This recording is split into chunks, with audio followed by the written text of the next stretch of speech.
আমাদের কাছে বিভিন্ন সোর্স থেকে একটা ইনফরমেশন ছিল যে গোলবাজারে কিছু কিছু অসাধু ব্যবসায়ী তারা অধিক মুনাফা লাভের চেষ্টা করছেন।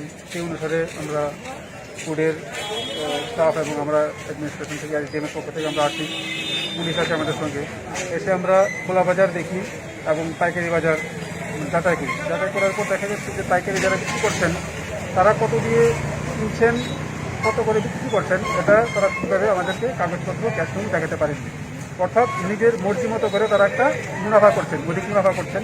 তো আমরা তাদেরকে যে 3টা দোকানে এ পর্যন্ত আমরা ক্লোজ করে দিয়েছি এবং বলেছি যে তাদের সমস্ত ডকুমেন্ট কাগজপত্র কী আছে, কত কিনেছেন এবং কত টাকা বিক্রি করছেন, এগুলি নিয়ে এই টেন্টারের সঙ্গে দেখা করার জন্য।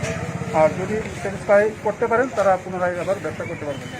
এখন সিচুয়েশনটা হলো প্যান্ডেমিক সিচুয়েশন। আমরা বোঝানোর চেষ্টা করেছি যে এই সময়ে অধিক মুনাফা করা ঠিক না। আমরা একটা মেসেজ তাদেরকে দিতে চাই। আলু পেঁয়াজের শুধু সীমাবদ্ধ না, আদা অন্য জিনিসের উপর আপনারা নজর আমরা রাখছেন? এসেন্সিয়াল কমোডিটিস যেগুলো এগুলো দেখছি, এখন বিশেষ করে আজকে আলু পেঁয়াজটাই দেখছি। এই অভিযান কি জারি থাকবে? সবসময় জারি থাকবে, আগামী দিনও জারি থাকবে। হ্যাঁ।